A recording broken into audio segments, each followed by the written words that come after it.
نیوز پریس چینل لیدونکو سلام ستړي مشه په موکړه د ولاندو مهمو خبرونو ته د افغانستان حکومت به د یوې 12 کسیزې شورا له لوري رهبري کیږي. فارین پالیسي نشریه په یو مطلب کې د خپل سرچینو په حواله لیکلي چې ښایي د افغانستان حکومت د جمهوریت او امارت له عنوانونو پرته د یوې نوې 12 کسیزې ډلې له لوري رهبري شي او حکومتي چارې به مخ ته وړي.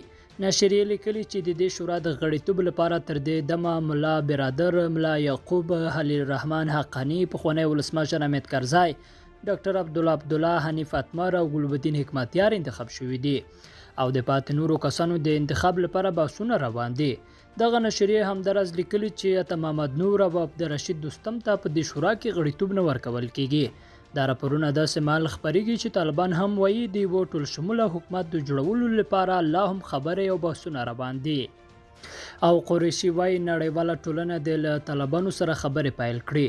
پاکستان وایي نړیواله ټولنه باید له طالبانو سره مذاکرات پیل کړي. د پاکستان د بهرنیو چارو وزیر محمود قریشي په خپلو تازه څرګندونو کې ویلي د سیمې هیوادونو ته سفر کوي او دوی هڅوي چې په افغانستان کې د سولې او امنیت لپاره هڅې ډېرې کړي.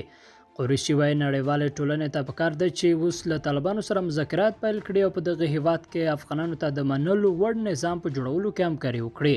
هغه زیاته کړې چې هیواد په افغانستان کې د سولې غوښتونکی دی او تمه لري چې په دغه هیواد کې ژر تر ژره دایمي ثبات رامنځته شي.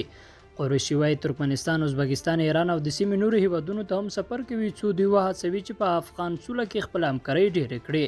لیدونکو له غوږ نیونه مو مننه. ښې چاره.